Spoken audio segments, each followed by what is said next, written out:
అండి. వెరైటీ ఏం వెరైటీ? దుర్గా అండి. ఏ కంపెనీకి? నంది సీడ్స్ అండి.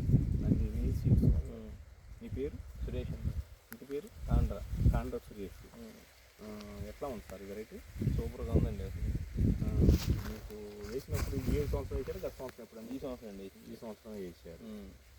ఈ సంవత్సరం వేసి ఇది చాలా బాగుంది అంటున్నారు. పక్క ఏమేమి వెరైటీలు వేసారు? 4-5 రకాలు వేసాయండి. ఇదే టాప్ అండి. అన్నిటికన్నా ఇది బాగుంది. మీరు ఉండేట్లో ఎంత ఇద్దాం అనుకుంటున్నారు? ఇది 50 క్వింటాలు అనుమానం లేదండి. అనుమానం లేదు? అనుమానం లేదు. ఇది పక్కన ఇత్తనం ఉన్నది చూడండి. ఉంది కదండి, దానికి సంబంధం ఉండదు. గాలికి ఏమన్నా పడుతుంది అనుకుంటున్నారా? లేదండి, కింద వేసింది. కింద వేసింది. మీకు కర్ర కూడా బాగా లావు ఊరింది. పెంపు కూడా బాగా స్పీడ్. పురుగు కూడా తక్కువ, తక్కువ, పురుగు తక్కువ.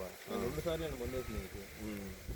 అందరూ 3-4 సార్లు. నేను అప్పుడు వేరే పొలం వేసాను. నాకు 3-4 సార్లు వేసి వేరే ఎత్తినాక 2 సార్లు వేసింది. 2 సార్లు.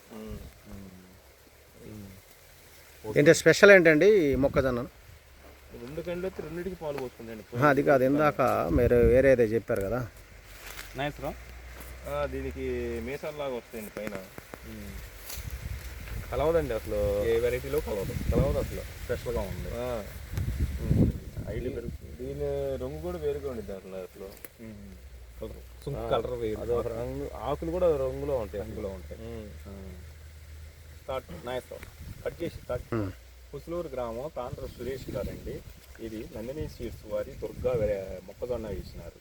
కానీ గత సంవత్సరం వేయలేదు. ఈ సంవత్సరమే కొత్తగా వేసినారు. ఈ ఊళ్ళో దాదాపు 6-7 మెంబర్స్ వేసినారు రైతులు. ఇది వేసిన రైతు ప్రతి ఒక్కరు కూడా దీని కండె బారు కానీ, పురుగు చాలా తక్కువ కానీ, హైట్ పెరగటం కానీ, కండె కింద వేయటం కానీ, గాలికి పడటం కానీ ఎటువంటి ఇది లేకుండా ఆకు వేరే రకంగా సంపూర్ణ డిఫరెన్స్గా ఉంది. వేరే వెరైటీల కన్నా కూడా చుంక్ కలర్ వేరే రకంగా ఉండి, కండె మీద మేసాలు వచ్చినట్టుగా సపరేట్గా వెరైటీగా ఉండి అధిక దిగుబడి సాధించిద్దని విశ్లేషించి చెబుతున్నారు. కాండ్రా సురేష్, పుసులూరు గ్రామం, పెద్దగండేపాడు మండలం అండి. ఇది కండె ఈ సైజు ఉంది. 50 క్వింటాల పైన వస్తుందని తాను విశ్లేషించి చెబుతున్నారు. కాండ్రా సురేష్, పుసులూరు గ్రామం, పెద్దగండేపాడు మండలం.